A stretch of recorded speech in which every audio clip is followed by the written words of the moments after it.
ഞാനിത് തയ്യാറാക്കാൻ പോകുന്നത് കോൺഫ്ലവർ കൊണ്ട് ഹലുവയാണ് ഉണ്ടാക്കുന്നത്. നമുക്കതിന് വേണ്ടി കോൺഫ്ലവർ ഒന്ന് പാക്ക് കട്ട് ചെയ്യാം. ഞാൻ കോൺഫ്ലവറാണ് ഇതിലെടുത്തിട്ടുള്ളത്. 2 കപ്പ്, അതായത് 100 ഗ്രാമാണ് ഞാൻ എടുത്തിട്ടുള്ളത്. ഇതിലേക്ക് 1 കവറ് പാൽപ്പൊടി കൂടെ ഇട്ട് കൊടുക്കുകയാണ് ഞാൻ. അപ്പോൾ നമുക്ക് ഇതിലേക്ക് 1/4 ടീസ്പൂണ് ഏലക്കപ്പൊടി ഇട്ട് കൊടുക്കാം. ഇത് നമുക്ക് കുറച്ച് വെള്ളം ഒഴിച്ചൊന്ന് മിക്സ് ചെയ്തെടുക്കാം. തയ്യാറാക്കാനുള്ള ഒരു പാത്രം വെച്ചു.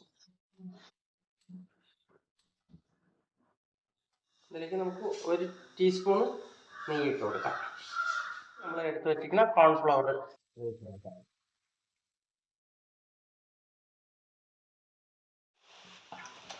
ഇതിലേക്ക് നമുക്ക് പഞ്ചസാര ഇട്ട് കൊടുക്കാം. അല്പം കളറൂടെ ചേർത്ത് കൊടുക്കുകയാണ്.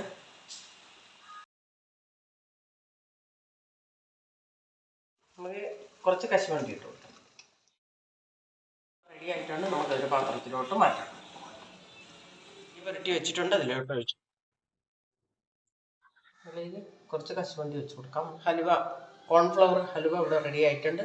നമുക്ക് തണുക്കാം. ഫ്ലവർ ഹലുവ ഇവിടെ റെഡി ആയിട്ടുണ്ട്. നമുക്കതൊരു പ്ലേറ്റിലോട്ട് മാറ്റാം. ഹലുവ ഇവിടെ റെഡി ആയിട്ടുണ്ട്. നമുക്കതൊന്ന് കട്ട് ചെയ്തെടുക്കാം.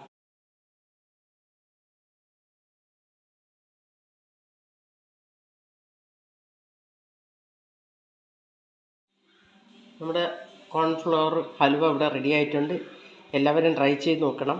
ഈ വീഡിയോ എല്ലാവർക്കും ഇഷ്ടപ്പെട്ടെങ്കിൽ ലൈക്ക് ചെയ്യുക, ഷെയർ ചെയ്യുക, സപ്പോർട്ട് ചെയ്യുക. നന്ദി, നമസ്കാരം.